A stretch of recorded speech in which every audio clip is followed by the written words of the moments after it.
ओम सदाशिवसमारम्भां शंकराचार्यमध्यमाम् अस्मदाचार्यपर्यन्तां वन्दे गुरुपरम्पराम्। ओम।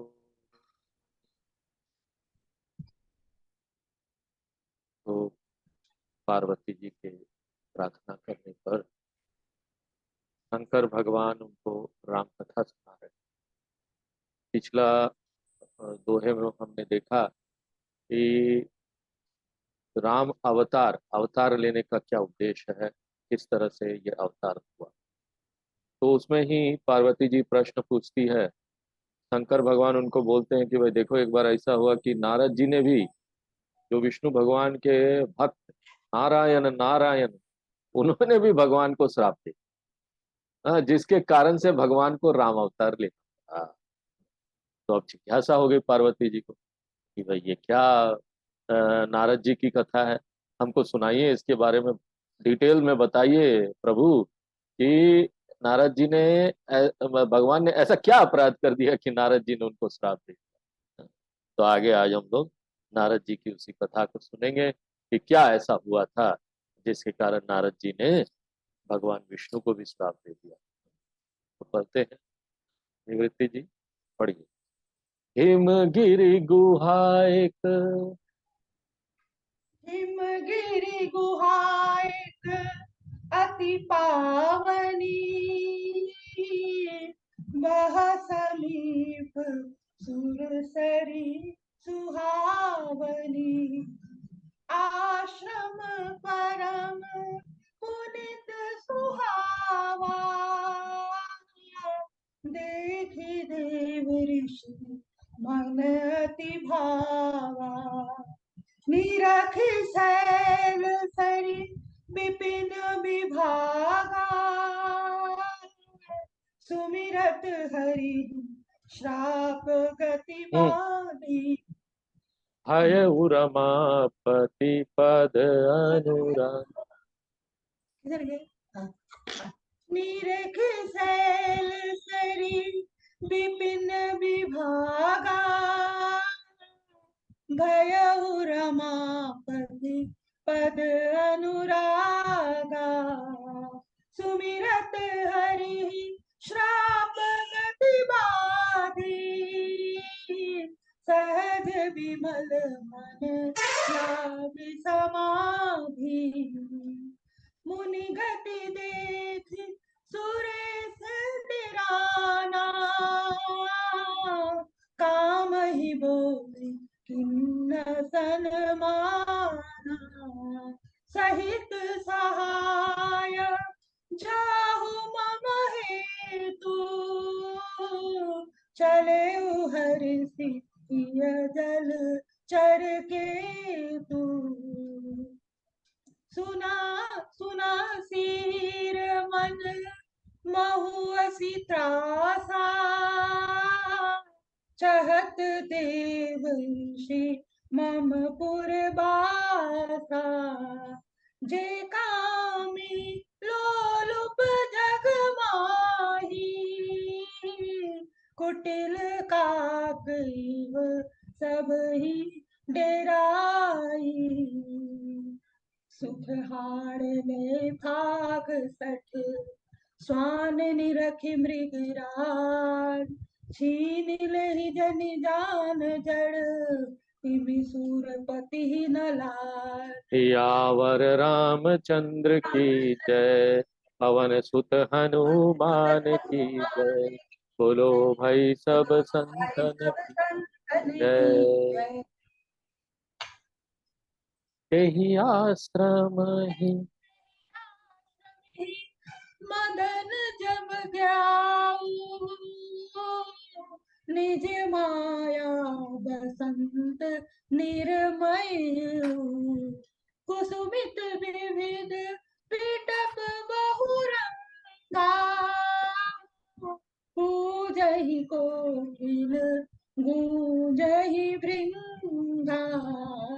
चली सुहावनी त्रिविध भय मुरारी, काम कृष्ण बढ़ावनि निहारी, रंभादिक सुर नारी नवीना, सकल असम सर कला प्रवीणा, करहि गान बहु तान तरंगा, बहुविधि क्रीडहि पानी पतंगा, देखि सहाय मदन हर्षाया, किन्हि पुनि प्रपंच विधि नाना, काम कला कछु मुनि न व्यापी, निज भयु डरेउ मनोभव पापी, सिम की चापी सकई को दासु, बड़ रखवार रमापति जासु, सहित सहाय सभित अति, मानिहारी मन बैन, गेहि सिजाई मुनि कहे सी चरण, कहे सी जाय कहे सिजाई मुनि चरण, तब कहि सुठियारत बैन, कहे सी सिया जाय मुनि चरण तब, कही तब सुखियारत कहि बैन। सुठियारत सियावर रामचंद्र की जय, बैन, पवन सुत हनुमान की जय। बोलो भाई सब बोलो भाई संतन सब संतन की की जय। जय। तो हिमगिरी गुहा अति पावनी, हिमालय पर्वत में एक अत्यंत पवित्र गुफा थी। उसके समीप गंगा जी की बड़ी सुंदर धारा बहती। नारद जी उधर से निकले तो उन्होंने वो गुफा देखी, और गुफा के बाहर चारों ओर बगीचा लगा देख। नारद जी को लगा कि अवश्य ही कोई मुनि यहाँ वास करता है और उसका ये पवित्र स्थान है। और नारद जी को बड़ा सुंदर लगा, इतना सुंदर स्थल, पर्वत इतना सुंदर, पीने के लिए पानी, स्नान करने के लिए पवित्र गंगा जी का जल सब उपस्थित था। आसपास इतना सुंदर हरा भरा वन। इतना मोहित हो गए, उनको लगा कि यहीं बैठ कर ना भगवान का, ऐसी जगह देखो ना कि एकदम रमणीय जगह, एकदम इतना सुंदर जगह देखने से भगवान का नाम लेने का, भगवान का भजन पूजन ध्यान उन्होंने क्या ऐसी जगह में करना चाहिए, आनंद आता। उनके हृदय में जगह को देखकर भगवान की भक्ति जाती। शास्त्रों में कहते हैं कि मन के ऊपर ना स्थान का प्रभाव पड़ता है। अब जिस स्थान पर राक्षस लोग रहे हुए हैं, जिस स्थान पर अपवित्र कार्य हो रहा हो, वहां कोई जाएगा तो क्या होगा, मन में ना पाप का भाव जागृत होगा। तीर्थ स्थान जाइए, अच्छे स्थान धार्मिक स्थलों में जाइए, जहां भगवान ने लीलाएं की है, ऋषि मुनि ने तपस्या की है, उनके तपोबल से वो स्थान पवित्र हो जाता है। इसलिए तो बोलते हैं कि आश्रम वही है जहां गुरु, साधु संत जहां है वही पवित्र स्थल वही हो जाए। क्योंकि उनके आने से सत्संग सब भगवान का नाम ये सब चलने लगता है, वो स्थल पवित्र हो जाता है। जहां साधु साधु संत रहे वहां पवित्र, तो उनके तप बल से स्थान पवित्र हो जाता है। और कोई वहां जाए ना तो उनको देखकर, स्थान में बैठकर वो वातावरण में ना भक्ति भाव जागृत, तो वातावरण का असर तो पड़ता है, जगह का असर। श्रवण का कुमार की कथा में भी आता है कि मगहर नामक अपवित्र स्थान पर पहुंचने पर श्रवण कुमार के मन में माता पिता के प्रति जो भक्ति का भाव था लुप्त हो, और जगह ही अपवित्र है तो माता पिता के वो लुप्त हो, और जब वहां से बाहर आया तो फिर से भक्ति भाव जागृत हो, वो शहर से जैसे बाहर दिखा। इसलिए शास्त्र कहते हैं जिस स्थान पर रहकर लोग बाग सांसारिक भोगों में लिप्त रहते हैं, उस स्थान पर रह करना ठीक से साधना होती नहीं। इसलिए किसी तपोस्थली में जाकर भगवान का भजन करना। तो इस प्रकार स्थल देखकर ही नारद जी के मन में भगवान की भक्ति उमड़ पड़ी। तो क्या बोलते, सुमिरत हरि ही श्राप गति बाती। और उस स्थान के प्रभाव से नारद जी को लगा हुआ श्राप, क्या श्राप था नारद जी को? दक्ष के पुत्रों को नारद जी ने भगवान की भक्ति सिखा दी। फलस्वरूप उन्होंने परिवार को आगे नहीं बढ़ाया। अब दक्ष को तो क्रोध आएगा ही कि मेरे बच्चों को ना संन्यास दिलवा दिया, हाँ स्वामी में बना दिया। आजकल डरते हैं ना लोग, संन्यास मतलब स्वामी में हमारा घर बार टूट न जाए। हाँ? अरे कई बार हमने एक दो लोगों को गीता पढ़ाने का प्रयत्न किया। अरे उनकी पत्नी, ऐसी झगड़ा हुआ घर में, उनका फोन आया, स्वामी जी जब से आपने वो व्हाट्सएप गीता किया ना, पत्नी से इतना झगड़ा हुआ है कि हमको बंद कर। ये आपको सत्य बात बता रहे, सत्य घटना बता। हमारे साथ काम करते थे जब हमने ये शुरू किया तो आए हमसे, आप बड़ा अच्छा काम कर रहे हैं, हम सुनेंगे, सुनिए। अरे 2 दिन सुना, तीसरी दिन नहीं आया। हमने बोला क्या बात हो गई भाई, आ नहीं रहे, कुछ सुन नहीं रहे हो तुम? हाँ? अरे नहीं नहीं नहीं सर, फोन बंद कीजिए। 2 दिन से घर में झगड़ा चल रहा है। उतनी उसकी पत्नी घबरा गई, गीता पढ़ रहा, पता नहीं सन्यास ले ले, चला जाए। कहीं देखा होगा उन्होंने कि कोई गीता पढ़ के सन्यास ले लिया। वैसे गीता सन्यास दिलवाई, इतना वैराग्य मन में भर देते भगवान ना। हाँ?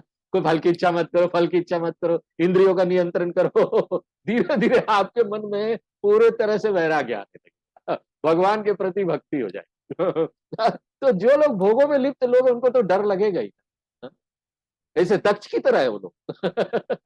वो कोई भगवान की तरफ जा रहा है तो घबराते क्यों? हाँ? डरते हैं। चला जाएगा, छोड़ के चला जाएगा, छोड़ के चला। अरे भैया क्या चला जाएगा, उनको देखो तुम भी करो ऐसे।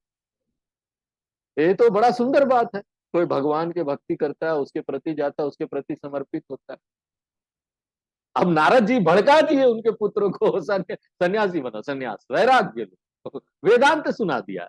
अब जिसको वेदांत सुना है वो तो सन्यास ले ही लेगा। हाँ, वेदांत में सब बातें ऐसी है, धीरे धीरे धीरे करके आपके मन को इतना शुद्ध बना देती है ना, आपको मन ही नहीं लगेगा ये सब संसार की चीजों। तो इस तरह से क्या था कि दक्ष बड़े नाराज हो गए, क्रोध हो गया, और उन्होंने एक श्राप दे दिया नारद जी को, जाओ तुम ना एक जगह टिकोगे।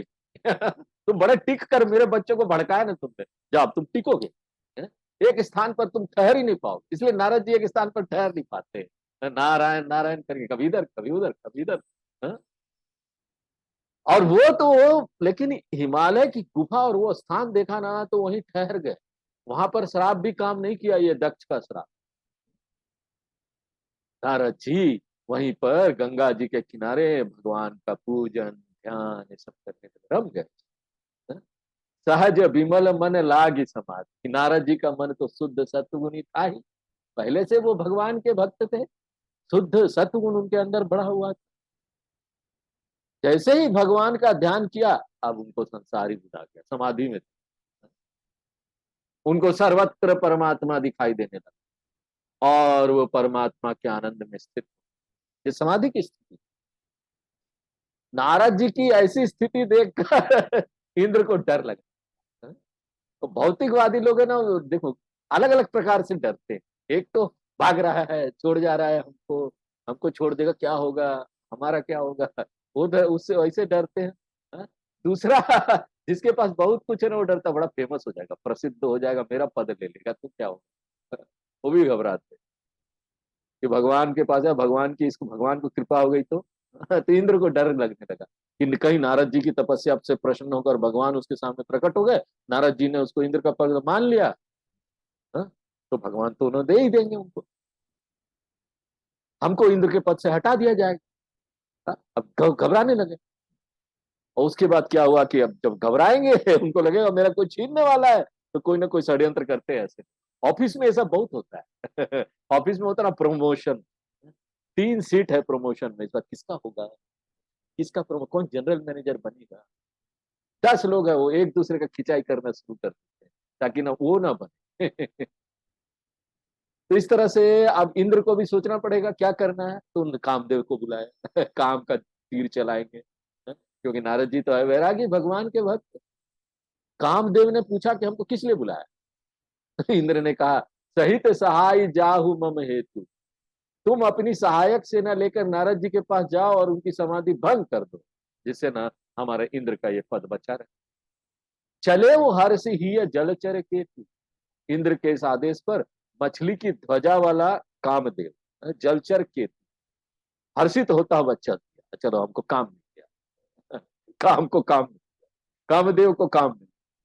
आगे तुलसीदास जी समझाते हैं कि चाहे इस पृथ्वी के लोग हो, चाहे स्वर्ग का राजा इंद्र भी, जब भी कोई भौतिक उपलब्धि किसी की होती है तो वो डरता रहता है कि ये छिन न जाए। जिसके पास पैसे नहीं है उसको उसको पैसे का कोई डर नहीं भैया।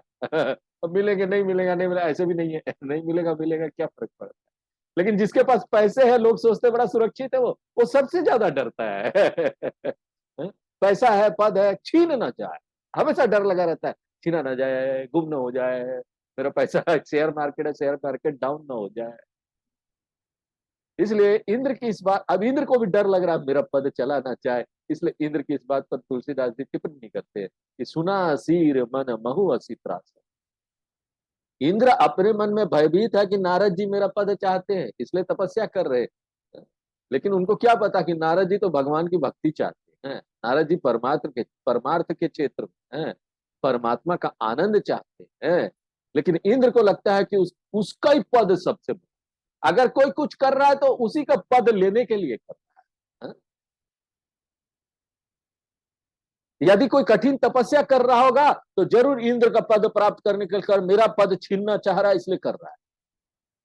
ऐसे लोगों को बड़ा ना कॉम्प्लेक्स हीन भावना होती है। कई लोग ना दूर से देखेंगे दो लोग हंस रहे हैं, वो दूर से देखेंगे दो लोग हंस रहे हैं, बात कर रहे हैं, उनकी तरफ उनको लगेगा उन्हीं के बारे में बात कर रहे हैं, उनके बारे में कोई ना कोई षड्यंत्र चल रहा है। अरे लोगों को बड़ी मानसिक परेशानी हो जाती है इसकी वजह से, मानसिक समस्या का सामना करना पड़ता है दूर से देख के भी, जबकि वो उनके बारे में बात भी नहीं कर रहे। वो दोनों दूर खड़ा होकर अपनी बातें कर रहे, हंस रहे, थोड़ा सा सिर उनकी तरफ घूम गया तो लग रहा है कि भाई किसी की बात कर रहा है, इन्हीं की बात।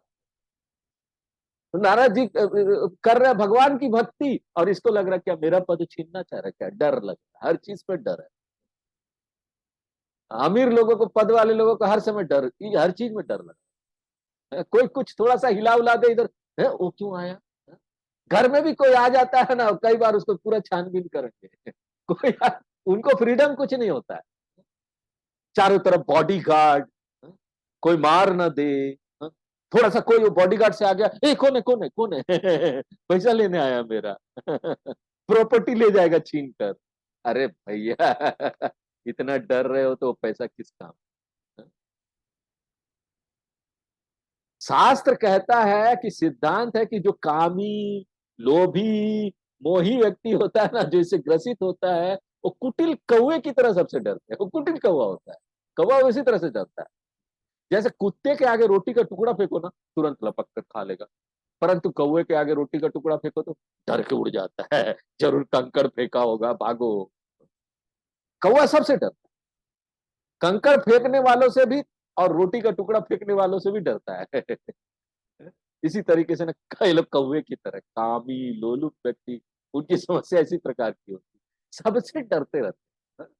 को बोले ना अगर कामी लोलुप व्यक्ति है, आप देखिए बोले हमको डर नहीं लगता है, हमको किसी से डर नहीं लगता। अच्छा भैया जरा बैठ जाइए थोड़ी देर, कोई भी व्यक्ति ऐसा बोले ना हमको तो किसी से डर, अच्छा बैठ जाइए थोड़ी देर, थोड़ा सा 2-3 दिन मित्रता बना लीजिए, अंतरंग आप वार्ता होने लगे ना, मित्रता धीरे धीरे करके पोल खुलना शुरू होगा।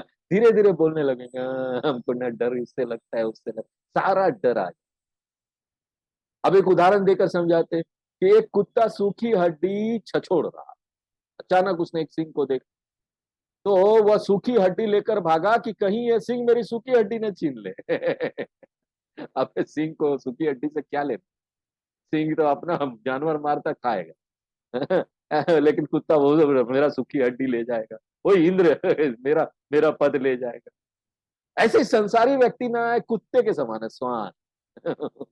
कैसा कैसा उदाहरण देते आप सोचिए।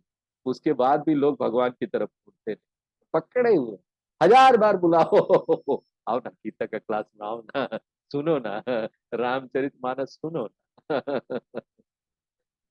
अरे भगवान की कृपा हुई नहीं तो तुम कहां से आओगे। तुम्हारे पास इतना पुण्य है ही नहीं कि तुम ऐसी जगह बैठो। तो जाओ, स्वान की तरह हड्डी लेके घूमो, हड्डी चूसो और सोचो। इसमें एक बात और आती है। ऐसे संसारी व्यक्ति लोगों को कुत्ते की तरह बोला है ना, वो लोग पद प्रॉपर्टी पैसा इसी में कमाने में, इसी चीज में लगे रहते हैं। भगवान से उनका कुछ लेना देना नहीं। कुत्ते की तरह कैसे मालूम? हड्डी जब कुत्ता चूसता है तो वो हड्डी में कुछ नहीं होता। हड्डी चूसने की वजह से कुत्ते के ही मुंह में वो कट उठ जाता है, उसको खून आता है, वही खून वो खाता है, अपना अपने ही खून को खा रहा, बोलता नहीं देखो क्या हड्डी में खून। ऐसे संसारिक लोग, उनका अपने ही सुख अंदर से अभिव्यक्त होता है, बाहर की चीजों में सुख नहीं है। वो सुख अंदर से ही अभिव्यक्त होता है। अब वो सोचते हैं गाड़ी में सुख है, प्रॉपर्टी में सुख है, परिवार में सुख है।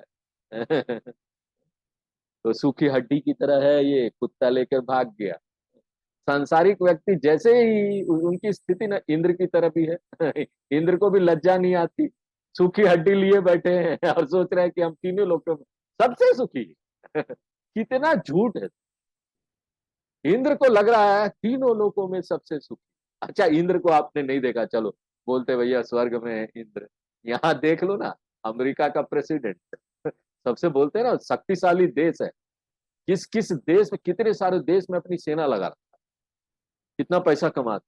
वहां पर सब लोग जाना चाहते हैं, हमको अमेरिका का वीजा मिल जाए, वहां नौकरी मिल जाए, वहीं रहने लगे। हाँ? तो वहां पर जाकर लोग बड़ा अपने आप को खुशकिस्मत समझते हैं। अब ऐसा देखिए, कंट्री का, वैसा देश का प्रेसिडेंट कितना शक्तिशाली, उसको भी डर लगा हुआ रहता है। वो इंद्र की तरह है, डर लगा हुआ है कुत्ते की हड्डी। कब ना उसका उसका जो पद है छीन न जाए, लोग नो कॉन्फिडेंस मोशन ले आएंगे। तो इस प्रकार से शास्त्रों में भी इंद्र की और स्वर्ग की निंदा की। शास्त्रों में इनको बड़ा महिमा मंडित नहीं किया है। देखिए, पाणिनि की संस्कृत व्याकरण में स्वान, मधवान और युवान तीनों के रूप एक जैसे। स्वान अर्थात कुत्ता, मधवान मतलब इंद्र, और युवान मतलब कामी। ये तीनों की प्रवृत्ति एक जैसी, एक ही वर्ग में ही आती। यहाँ पर तुलसीदास जी ये दिखाना चाहते हैं कि आध्यात्मिकता के सामने भौतिक संपत्ति नगण्य। पौराणिक भाषा में कहते हैं कि जिसके पास लक्ष्मी जी आ जाती है उसके पास सरस्वती जी नहीं आती, ज्ञान नहीं आता। परंतु जिसके पास सरस्वती जी है, यदि उसके पास लक्ष्मी जी भी आ जाए तो वो लक्ष्मी जी में आसक्ति नहीं रखता, हमको कोई आसक्ति नहीं, हम इसके स्वामी नहीं है, ये तो भगवान का है, मेरे पास आया है, उपयोग करके मैं अपना उद्धार। उसको समाज के कल्याण में लगाते, समाज का कल्याण में भला। इसलिए हमें आध्यात्मिक मूल्य मूल्य समझते हुए उनका आदर करना सीखना है। तो तुलसीदास जी कहते हैं कि इंद्र द्वारा भेजे जाने पर ते ही आश्रमी मदन जब गयु। कामदेव उस आश्रम में पहुंचा जहां नारद जी बैठे थे। उसने अपनी माया से वहां वसंत का निर्माण किया। वसंत माने लौकिक आकर्षण, और यही कामदेव की माया है जो अपनी ओर आकर्षित करते रहते हैं। देखिए, तुलसीदास जी बताना चाहते हैं कि जब साधक भगवान का ध्यान लगाना चाहता है और उसका मन इधर उधर भागे, तो व्यक्ति को देखना चाहिए कि जहां मन जाता है उस तरफ अवश्य ही हमारे मन में कोई कामना है। तो वह देखेगा कि उसी कामना के कारण आसक्ति रहती है, और वही व्यक्ति के मन को हरण कर ले जाती है और परमात्मा में लगने नहीं देती। अर्जुन भी भगवान से, कृष्ण से गीता में यही प्रश्न पूछता है, चंचलम ही मना कृष्ण। भगवान मन बड़ा चंचल है, क्या करे इसको लगाने एक जगह लगा। भगवान बोलते वैराग्य लाओ, बाहर की चीजों में कामना रहेगा तो मन कहाँ लगेगा। मन तो बना ही चंचल है, भगवान ने उसको बनाया ही ऐसा है। मन की प्रकृति ऐसे ही हो तो भागेगा इधर उधर। तुमको लगाने के लिए क्या करना, वैराग्य लाओ।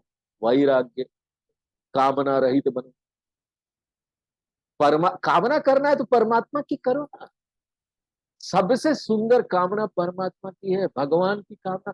मुझे भगवान चाहिए और कुछ नहीं, भगवान से प्रेम है, मुझे भगवान चाहिए और कुछ नहीं। इस उसी बात की पौराणिक कथा है कि इंद्र ने कामदेव को नारद जी के पास भेजा। इंद्र में मन का, इंद्र वास्तव में क्या मालूम, मन का अधिष्ठान देता है, अधिष्ठात्र। यह वह काम को हमारे हृदय में भेजता है। इंद्रियों से आती है ना कामना, हम आंखों से देखते हैं, हमको चाहिए, अरे कितना सुंदर चीज हमको चाहिए, आकर्षित करती है, पूरा संसार हमको आकर्षित करता है। तो वो सब जैसे हम किसी को देखते, कुछ वस्तु देखते, व्यक्ति, परिस्थिति, हमारे अंदर काम, हमारे हृदय में बैठ, जहां हम ध्यान लगाए बैठे परमात्मा का स्मरण कर रहे हैं, और वह कामना वहां से हमें डिगाती है और हमको पुत्र, कलत्र, धन आदि में ले जाती है। कलत्र संस्कृत पत्नी को, स्त्री को, पुत्र, कलत्र, धन आदि में ले जाती है। देखिए, बाह्य जगत में हमारी आसक्तियों के स्थल ही काम की सेना है। बाहर जगत में जहां जहां आसक्ति हमारी है ना, वो सेना है कामना की। अगर हमारा मन नहीं लगता है ना अभी भगवान के प्रति, तो हमको देखना चाहिए कहीं ना कहीं कामना।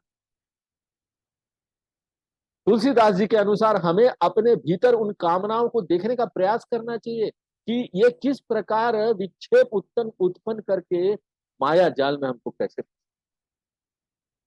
शास्त्रों में कहीं कहीं कहा गया है कि ये सब चीजें योगी लोगों को दिखाई देती।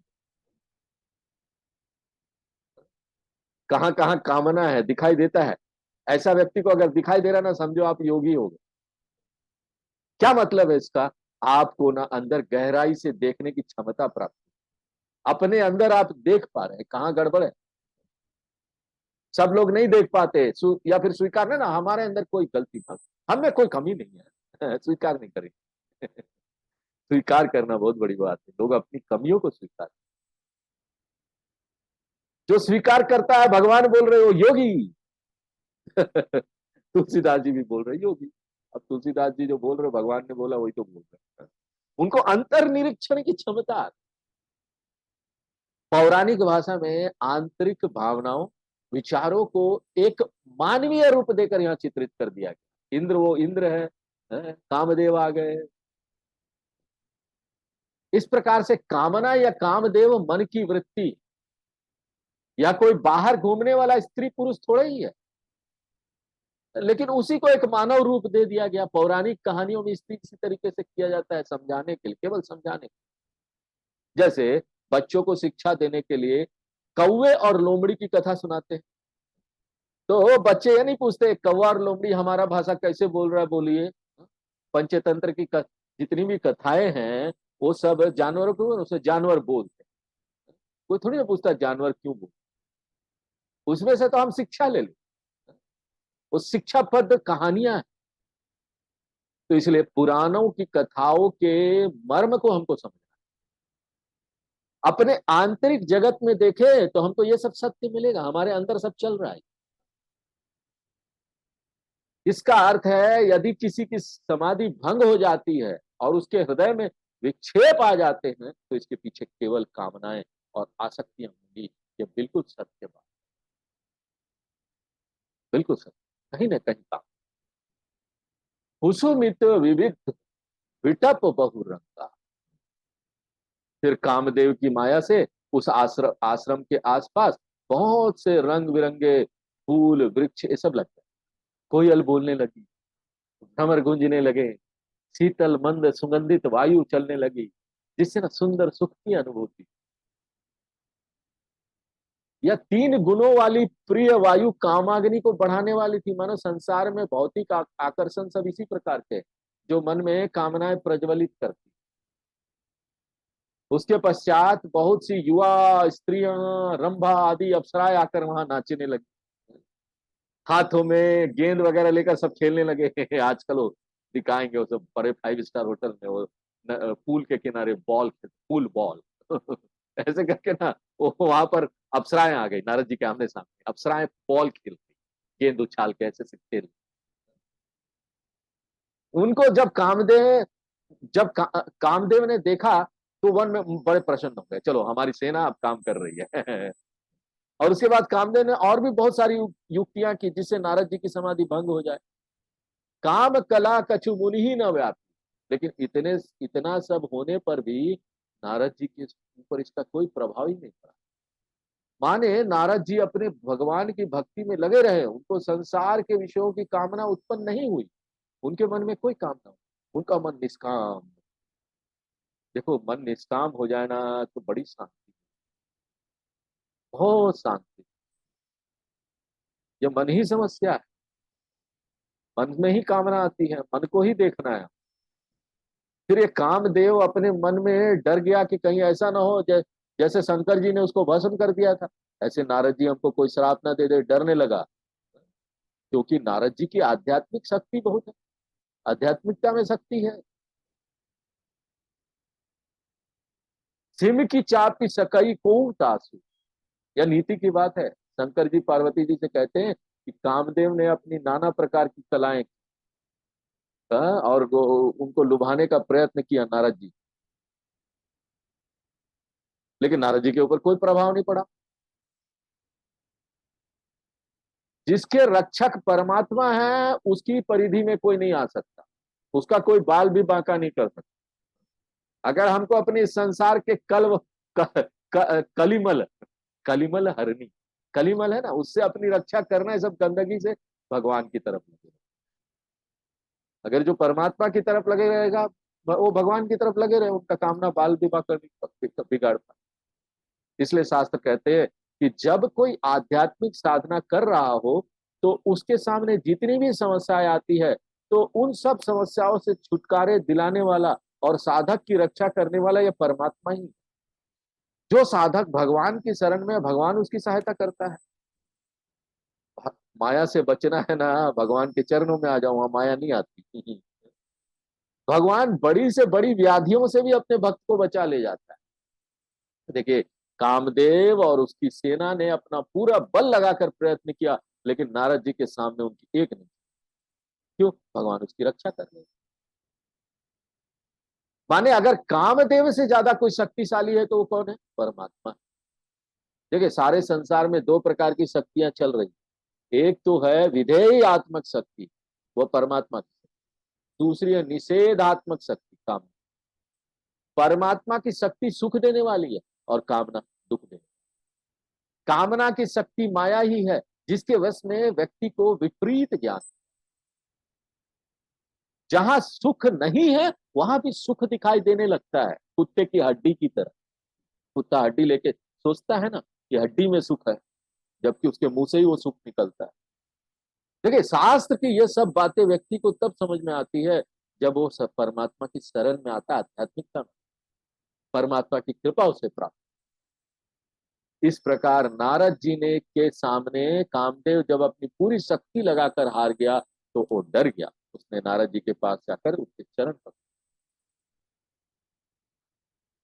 माने कामना स्वयं ही नारद जी के शरण में पहुंच गया और अपनी रक्षा की प्रार्थना करने लगा, हमको श्राप मत दीजिएगा। एक प्रकार से उसने ये कह दिया कि देखिए भाई, हम इंद्र जी के सेवक हैं, इंद्र के कहने पर हम आए हैं, और आपके पास आकर हमने इंद्र के कहने पर ही ये सारी ना लीलाएं की, विक्षेप उत्पन्न किया।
काम ने नारद जी के मन में क्षोभ उत्पन्न करने की इतनी कोशिश की, तो भी नारद जी के मन में काम के प्रति वैर भाव नहीं आया।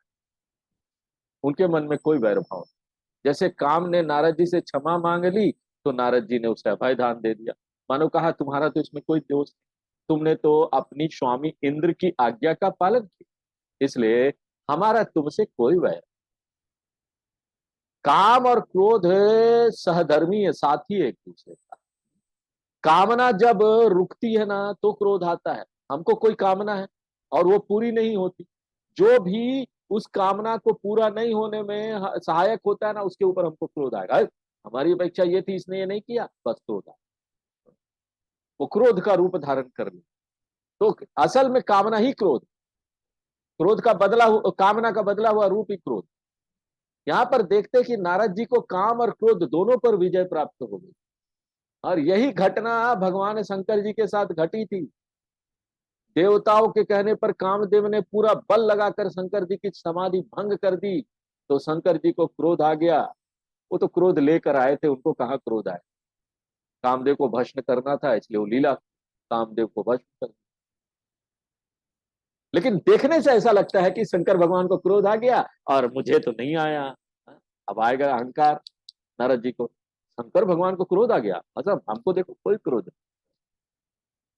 यहां पर देखते हैं कि शंकर जी ने कामदेव पर तो विजय प्राप्त कर ली, देखने में ऐसा लगता है कि क्रोध पर विजय नहीं प्राप्त की, ऐसा प्रतीत हो।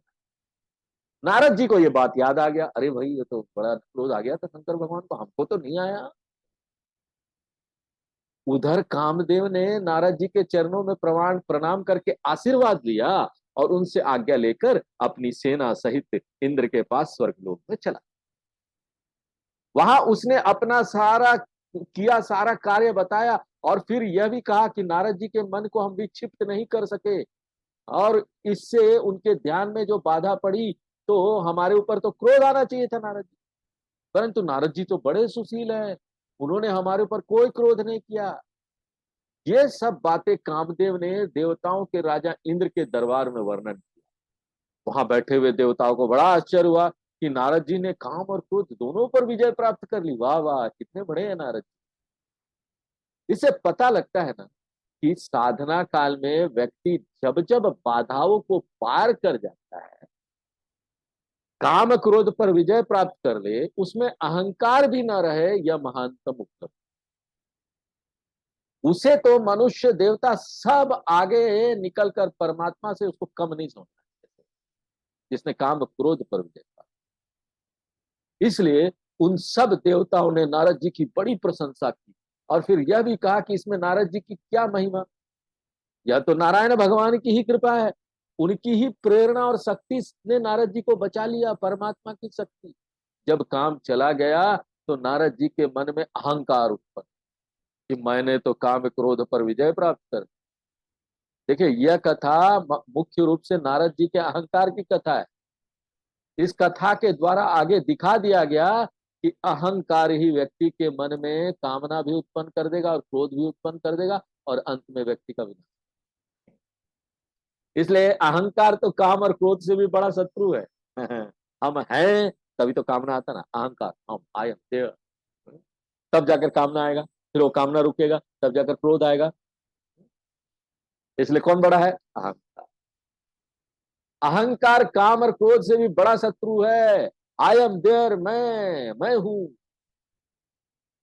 वही अहंकार नारद जी के मन में आया तो उसके हृदय में से भक्ति और ज्ञान वो भुला गए। जहां बैठकर परमात्मा का स्मरण कर रहे थे, वो सुंदर गुफा और स्थान को छोड़कर चल दिए। अब फिर से जैसे गड़बड़ कुछ मन में आया ना, फिर से वो श्राप एक्टिवेट हो कि एक जगह वो नहीं रहेंगे, दक्ष ने उनको श्राप दिया था, वो एक्टिवेटेड हो। अहंकारी व्यक्ति दूसरे व्यक्तियों से अपनी तुलना करता है। हम यहाँ पर ना प्रतिस्पर्धा करता है, देखो हम इतना साधना में आगे बढ़ गए, देखो वो तो कुछ भी नहीं बढ़ा, और अपने को श्रेष्ठ मान। देखिए इसमें भी साधना काल में भी ना ये अहंकार से बचना चाहिए, इस तरह के अहंकार। हम हैं, भगवान ने जिस तरह से हमको बनाया है हमारा है, ऐसा ही है। दूसरे से क्या प्रतिस्पर्धा कर। नारद जी ने शंकर जी से तुलना की अब, और शंकर जी तो कामारी कहलाते हैं, लेकिन हम तो कामारी के साथ साथ क्रोधारी भी हैं। नारद जी ने सोचा इस प्रकार से हम शंकर जी से भी श्रेष्ठ हो गए, बड़े हो गए सुंदर जी। अब उनको लगा चलो अब कुछ श्रेष्ठता आई है तो सबको बताना चाहिए ना, चलो हमें यह बात शंकर जी को बताना चाहिए। तब शंकर जी बड़े लज्जित होंगे और हमारी प्रशंसा करेंगे, वाह वाह नारद जी, हम जो नहीं कर पाए आपने कर लिया। ऐसा वही चाहते ना, इस तरह से लोग जाते हैं दूसरों के पास बताने के लिए अपनी बातें, देखो तुम नहीं कर पाए ना, हमने कर लिया। तो ऐसा सोचकर तब नारद गवने शिव पाए। नारद जी अहंकार लेकर शंकर जी के पास गए और उन्हें बताया कि हम हिमालय की एक कंदरा में भगवान का ध्यान कर रहे थे, तब इंद्र ने कामदेव को हमारी समाधि में विघ्न डालने के लिए भेजा। कामदेव की सब लीलाएं नारद जी ने शंकर जी को बताई और साथ साथ यह भी बताया कि देखिए हम पर कामदेव का कोई प्रभाव नहीं पड़ा और कामदेव ने इतना हमारे ऊपर षड्यंत्र किया, हमको कामदेव पर कोई क्रोध भी नहीं आया। शंकर जी ने सोचा कि ठीक है कि काम क्रोध पर विजय हो गई, लेकिन नारद जी के मन में छिपा हुआ अहंकार भगवान ने देख, शंकर भगवान तो उनको क्या बोलते हैं, देखो कितना भगवान कितना करुणावान, अति प्रिय जानी महेश सिखाया। शंकर जी ने कहा कि नारद तुम हमको बहुत प्रिय हो, इसलिए अपना जानकर हम तुम्हें बड़ी ना सुंदर बात को सुझाव दे। देखिए सिद्धांत यह है ना कि जब कोई महान कार्य करे ना तो उसको खुश खुश करने के लिए प्रशंसा करनी चाहिए। कोई अच्छा काम, सामाजिक काम कर रहा है, अपने अपने लोगों का सहायता कर रहा है, किसी का रक्षा कर रहा है, उसकी प्रशंसा करनी चाहिए, अच्छा तुम बहुत बड़ा काम तुम। लेकिन परमार्थ की दृष्टि से कोई सफलता प्राप्त करे तो उसकी प्रशंसा नहीं करनी चाहिए, जिससे उसमें ना अहंकार ना बढ़े। सफलता प्राप्त किया तो वहां पर नहीं वो बड़े बड़े तुम विजय हो गए, सफल हो गए, ये नहीं बोलना चाहिए, देखो तुमने बड़ा अच्छा काम किया है, ये काम बड़ा अच्छा है, वो तो ठीक है पर सफल हो गए, अरे फर्स्ट आ गए, तो अहंकार को बढ़ाए। इसलिए शंकर जी ने प्रशंसा करके नारद जी के अहंकार को बढ़ाया, बढ़ाया नहीं, शंकर जी ने कोई प्रशंसा नहीं। ये सब भारतीय संस्कृति के मूल तत्व है। इनका ना खाली सुनना नहीं, व्यवहार में अभ्यास करना। प्रशंसा करो, कोई अच्छा काम कर रहा है प्रशंसा करो, लेकिन कोई सफल हो गया ना चुपचाप रहो, उसके अहंकार देख लो कि बड़ा इधर उधर घूम रहा है, अपने आप को दिखाने का प्रयत्न कर रहा है, तो मत उसकी प्रशंसा कर ले, समझ जाओ कि हम अहंकार में आ गए। बार बार बिनऊ मुनि तो ही, शंकर जी नारद जी को शिक्षा की विनती करते हुए,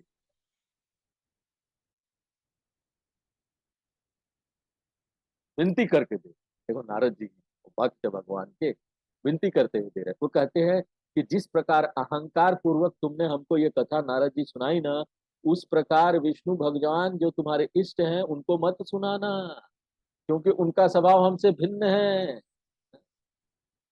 शंकर जी ने नारद जी को अहंकार दबाने की युक्ति तो बता दी, लेकिन नारद जी के मन में उत्पन्न हुए अहंकार ना वो नष्ट नहीं, वो नष्ट नहीं, चले वो प्रसंग दुराएहु तब। शंकर जी ने कहा कि स्वयं तो बताना ही नहीं उनको, और अगर विष्णु भगवान जो है ना, विष्णु भगवान खोद खोद कर भी पूछे ना तब भी तुम उनको नहीं बताना। ये मेरा सुझाव है नारद जी, ध्यान से इसको सुन लो। लेकिन नारद जी ने ना शंकर जी की कोई बात नहीं, शंभु दीन उपदेश हित नहीं नारद ही सुहान, उनको सुहाया नहीं। जब व्यक्ति के मन में अहंकार आदि विकार उत्पन्न होते हैं ना तो दूसरों की सही शिक्षा को भी गलत सुनेगा ही नहीं, आपकी बात तो उसको सब गलत गलत लगेगा, नहीं नहीं हम तो ठीक है तो जा। अब शंकर भगवान समझा रहे फिर भी तुम नहीं समझ पाए, उन्होंने बोल दिया कि नहीं बताना विष्णु भगवान को जाकर। नारद जी ने सोचा कि शंकर जी तो ये चाहते हैं कि वो खुद कामारी बने रहे लेकिन हमारा नाम ना हो, उनका नाम बड़ा हो जाए लेकिन हमारा नाम ना हो। उनको लगा कि शंकर जी कुटिलता की बातें कर रहे हैं। नारद जी ने सोचा कि हम विष्णु भगवान को बताएंगे, तब सारे संसार के लोग जान जाएंगे, हमारी बड़ी प्रशंसा होगी, ये वही नारद है जिसने काम क्रोध को जीत लिया। इस प्रकार देखते जो अहंकारी व्यक्ति है ना वो अपना नाम भी बहुत चाहे, हर जगह अपना दिखावा करे और लोगों से प्रशंसा चाहेगा, सब लोग उसको थैंक यू बोले, अच्छा बोले। नई नई साड़ी आई है, पार्टी में हर जगह घूम रहे हैं, चप्पल भी ऐसे ऐसे करके दिखाना चाह रहे हैं। कोई तो बोले आपकी साड़ी बड़ी अच्छी है, आपका चप्पल बड़ा अच्छा है। हाँ, हाँ।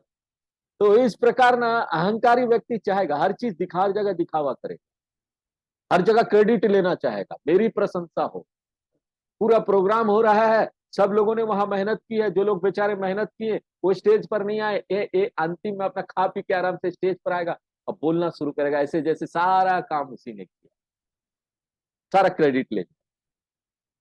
तो इस तरह से अहंकारी लोग ना हर जगह अपने आप को दिखावा दिखावा दिखावा। और जो देखो आध्यात्मिक व्यक्ति होता ना, सीधा साधा व्यक्ति, आध्यात्मिक व्यक्ति, वो अपने आप को कहीं नहीं, चुपचाप बैठेगा कोने, कहीं नहीं दिखाएगा, दिखावा नहीं करता है किसी चीज का दिखावा। भारद्वाज कौतुक सुनहु हरि इच्छा बलवा। याजवल्क जी भरद्वाज जी को कथा सुना रहे हैं, तो कहते भरद्वाज सुना तुमने कि आगे क्या तमाशा होता है, कौतुक होता है।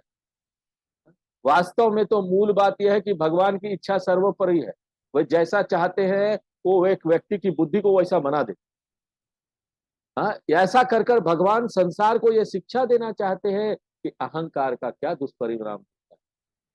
साधारण मनुष्य की तो बात ही क्या, नारद जी जैसे भगवान के भक्त और बड़े ज्ञानी, वो ज्ञानी होते हुए भी उनके मन में अहंकार उत्पन्न हुआ, तो देखो उनकी कैसी दुर्गति कैसी। याज्ञवल्क्य जी का तात्पर्य है कि वास्तव में इसमें नारद जी का कोई दोष नहीं है, इसमें इच्छा भगवान की थी कि इस तरह का कोई कहानी हो और लोगों को पता चले कि अहंकार क्या कर सकता है, इस तरह का एक तमाशा कौतुक हो। नारद जी के मन में ऐसी बात क्यों आई कि उन्होंने शंकर जी को कहा, उनके शंकर जी का कहा माना नहीं, क्यों नहीं माना? इसका कारण बताते हैं कि राम कीन चाही सोई हो, जो भगवान करना चाहते वही होता है, भगवान के अतिरिक्त कोई और कुछ करना चाहे इस संसार में तो नहीं होता। यहाँ पर ध्यान रखिए कि शास्त्र में ना विरोधी बातें आते रहे और दोनों ही सत्य। कभी आपको बोला जाएगा कि आपके हाथ में सब है, आप कुछ नहीं करेंगे तो गुरु क्या कर लेंगे, भगवान क्या कर लेंगे। कभी बोला जाएगा सब भगवान के हाथ में। संसार में वही होता है जो भगवान चाहते हैं। विरोधी बातें आएगी, लेकिन आपको ध्यान रखना कि दोनों सत्य अपने अपने स्थान पर, कॉन्टेक्स्ट में, इसलिए इनको समझने के लिए ध्यान देना पड़ता है। एक तरफ तो यह भी सत्य है कि परमात्मा जैसा चाहता है वैसा होता है, दूसरी तरफ यह भी सत्य है कि जो जैसा करता है वैसा ही फल। विरोध की बात यह है कि जब परमात्मा के चाहने से ही सब कुछ होता है, अर्थात परमात्मा ही सब कुछ करता है, तो मनुष्य द्वारा किए हुए कर्मों के फल भगवान को क्यों नहीं भोगने पड़ते? भगवान को भोगना चाहिए।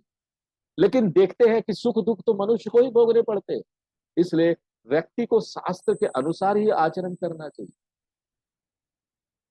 लेकिन यदि कोई सारे जीवन अधार्मिक रास्ते पर चलेगा, अनीति के रास्ते पर चला और अंत में वो चाहे कि अपने कर्मों का फल ना भोगे, तो यहां व्यक्ति के बस की बात नहीं रह गई, परमात्मा के हाथ में बात चली। पूरे जीवन आप जैसा जिएंगे अंत में भी तो वही होगा ना। कोई ये सोचेगा हम अभी भगवान, अरे अभी क्या समय हुआ है, अभी क्या उम्र हुआ है, गीता सुन रहे हो, रामचरितमानस सुन रहे हो, अभी क्या उम्र है? अरे तो क्या बुढ़ापे में, उस समय तो मन में आएगा ही नहीं है बात। मृत्यु शैया पर लेटे होंगे तो भगवान का नाम कभी नहीं आएगा। अगर पूरा जीवन हमने वो नाम नहीं लिया है, पूरा जीवन साधना नहीं किया है ना, तो मृत्यु के वक्त भी ये नहीं। तो यहां पर यह नियम लागू हो गया कि जो भगवान चाहेगा वही होगा। अगर कोई अन्यथा करने चाहे तो अपने पापों का फल हम ना भोगे, तो ऐसा नहीं हो सकता, पापों का फल भोगना पड़ेगा। यहाँ पर नारद जी अपने अहंकार का फल ना भोगे, ऐसा नहीं हो सकता। वो तो परमात्मा के विधान के अनुसार ही होगा। यह परमात्मा की सर्वशक्तिमता का सूचक है। शंकर जी की शिक्षा को न मानना और अहंकार करना मतलब क्या है? भगवान के विधान के विपरीत है। जैसे अभी इतनी शिक्षा दे रहे हैं गीता में कृष्ण भगवान, हम अगर उसका पालन नहीं करेंगे, नहीं मानेंगे, तो भगवान बोल रहे हैं ना, जो नहीं पालन करेगा हम जो यहाँ बता रहे हैं वो नष्ट हो जाएगा। नष्ट हो जाएगा यानी आध्यात्मिक जीवन उसका नष्ट हो जाएगा, भगवान तक कभी नहीं पहुंच पाएगा, ऐसा लगता। उसी तरह से नारद जी ने जो भगवान की वाणी थी, जो धर्म की बात थी, वो मानी नहीं। और उसके विपरीत किया तो दंड तो उनको मिलना था। दंड भगवान के हाथ में है, वो देते हैं अपने डंडा लेकर। हाँ, पाप वाला सुख दुख वाला डंडा लेकर, लो दुख, लो सुख पुण्य है ये लो सुख, पाप है ये लो दुख नारद जी तब अपने निवास ब्रह्मलोक चले गए। ब्रह्मलोक में भी वो 2.5 घड़ी से ज्यादा ठहर तो सकते नहीं थे। तो एक बार हाथ में वीणा लिए हुए भगवान का गुणगान करते हुए निकले, नारायण नारायण। नारद जी इस प्रकार क्षीर सागर पहुंचे। वहां पर श्रुति माथ भगवान नारायण वास करते हैं। देखो यह कथा कहने का पौराणिक तरीका है। वैसे देखे तो पृथ्वी पर दूध का समुद्र कहीं भी नहीं, क्षीर सागर यानी दूध का समुद्र कहीं नहीं, वहां पर नारायण वास रहते हैं। क्षीर सागर में भगवान विष्णु रहते। परंतु ज्ञान की दृष्टि से देखे तो समष्टि सत्वगुण ही क्षीर सागर है। जो टोटल सत्वगुण अच्छाई जो है ना, धर्म जो एक जगह, वो क्षीर सागर। जिसके हृदय में सत्व गुण बढ़ता जाएगा उसके हृदय में भगवान प्रकट हो। सबके हृदय में भगवान का वास है, परंतु जहां तमोगुण रजोगुण भरा हो ना, तो परमात्मा अभिव्यक्त नहीं होता, उपलब्ध नहीं। देखो यहां भगवान को श्रीनिवास कहा गया। श्री माने लक्ष्मी जी। लक्ष्मी जी के भी 2 रूप होते हैं, भौतिक संपत्ति और आध्यात्मिक संपत्ति। हर प्रकार की धन संपत्ति लक्ष्मी नहीं होती। धर्म से प्राप्त संपत्ति लक्ष्मी है। धर्म से आपने संपत्ति प्राप्त की वो सुख देगा, परंतु अधर्म से प्राप्त संपत्ति कुबेर की संपत्ति कहलाती है, जो सांप बिच्छू के समान डंक मारकर न दुख देती है। अधर्म से पैसा कमाओगे तो कभी सुख नहीं, वो दुख देगा आज नहीं तो कल उसका अपना फल आने वाला है। हमको तो लगता है तुरंत हमको फायदा मिल जाता है कोई भ्रष्टाचार का काम करके। सरकार में पैसा उसा देकर अपना काम निकलवा लिया, आज आपने वो काम कर लिया, फैक्ट्री बना ली बड़ी, और उसके बाद दिखा भी दिया पेपर में कि आपने पोल्यूशन कंट्रोल का इक्विपमेंट लगाया अपने फैक्ट्री में, सरकार के नियम के अनुसार अपनी फैक्ट्री चला रहे हैं, लेकिन फैक्ट्री से सारी गंदगी निकल के खेतों में जा रही है। अब बेचारे खेत में जो वहां पर किसान काम कर रहे हैं अपने खेतों में, वो उनका हाथ पांव सब खराब हो रहा है केमिकल की वजह से। कितना बददुआ मिलेगा बोली, वो पाप कहाँ जाए। और जो उस खेत में केमिकल जा रहा है, उस खेत का जो सब्जी खाएगा उसके पेट में वो बीमारी जाएगी। कितना बड़ा पाप का काम ये। तो इस तरीके से भ्रष्टाचार का काम अगर हम करेंगे, यहाँ पर धर्म के हिसाब से नहीं चलेंगे, तो उसका फल हमको अवश्य। जिसके पास धर्म से प्राप्त संपत्ति है वो लक्ष्मी समझ, उस लक्ष्मी के स्वामी कौन है? भगवान नारायण। इसलिए उन्हें श्रीनिवास है। श्रुति माता माने वेदों का सिरोभाग, अर्थात क्या? वेदांत। वेदों का अंतिम भाग क्या है? वेदांत। हम जो पढ़ रहे हैं गीता में जो ज्ञान और ये सब पढ़ रहे हैं यहाँ पर, क्या है? वेदांत। माने भगवान नारायण क्या है? वेदांत स्वरूप है। हमको लगता है हम गीता का पाठ कर रहे हैं, और कभी कभी लोगों को लगता है अरे इतना पढ़ाई करा रहे हैं स्वामी जी, गीता का पाठ पढ़ो पढ़ो बोलते हैं, संस्कृत पढ़ो, गीता का पाठ करो। हमको पूजा भी नहीं करने, कोई पूजा वूजा भी नहीं होता है यहाँ पर इस आश्रम। रोज रोज भगवान घंटी और वो सब दीपक नहीं जलाया जाता है, अगरबत्ती वगैरह, क्या बात। अरे तो भैया ये तो भगवान का स्वरूप है। संस्कृत ये गीता जो हम पढ़े भगवान का स्वरूप है, ये पूजा ही तो है, और ये सबसे बड़ी पूजा है। श्री रामचरितमानस का जो हम अध्ययन कर रहे हैं, इसका मुख्य उद्देश्य क्या है? परमात्मा का ठीक ठीक ज्ञान आपको करा। इसलिए नारद जी के कथा के बीच में भी हम यहाँ पर तुलसीदास जी परमात्मा का स्वरूप बताए। परमात्मा तो निर्गुण निराकार सच्चिदानंद स्वरूप है। सत्व गुण की उपाधि से वो ईश्वर भाव को प्राप्त होता है। उसी की सहज श्वास श्रुतिचारी, मानो उसकी श्वास चलती रहती है तो वेदांत की चलती। इस प्रकार वेदांत को समझे तो परमात्मा समझ में आए। तो नारद जी वहां पहुंचे जहां पर श्रीनिवास श्रुतिमात भगवान नारायण वास करते। वे लक्ष्मी निवास भगवान उठकर बड़े प्रेम पूर्वक ऋषि से मिले और नारद जी को बड़े आदर पूर्वक लाकर अपने आसन पर अपने साथ बैठा दिया। माने भगवान देखो अपने भक्तों का कितना आदर। लेकिन आगे क्या होता है कि बोले बिहसी चराचर राया, सब चराचर सृष्टि के स्वामी भगवान नारायण हंसते हुए मुनि से बोले, हे मुनि, हम तो बहुत दिनों से आपकी प्रतीक्षा कर रहे थे, बड़े दिनों में आप पधारे। अब देखो नारद जी को मौका मिल गया पूछ लिया ना विष्णु भगवान ने, बड़े कहाँ थे, क्या कर रहे थे, बड़े दिन बाद पधारे। अब नारद जी को प्रसंग मिल गया कि भगवान ने सही पूछ लिया है, इतने दिन आप कहाँ थे। तो नारद जी ने बताया कि इंद्र को हमारी समाधि देखकर घबराहट पैदा हुई और उन्होंने कामदेव को हमारी समाधि भंग करने भेजा। देखिए याज्ञवल्क्य भरद्वाज जी को समझा रहे हैं कि यद्यपि पहले से ही शंकर जी ने नारद जी को मना कर रखा था कि तुम भगवान नारायण से ये कामदेव वाली बात ना बताना, लेकिन नारद जी नहीं माने और सब भासे। माने उन्होंने ये भी बता दिया कि कामदेव का हम पर कोई प्रभाव नहीं पड़ा और बाद में उसने हमारे पैर पकड़ लिए और हमने उसको माफ भी कर दिया, क्षमा कर। ये सब बातें उन्होंने भगवान नारायण को बता दी मना करने के बाद।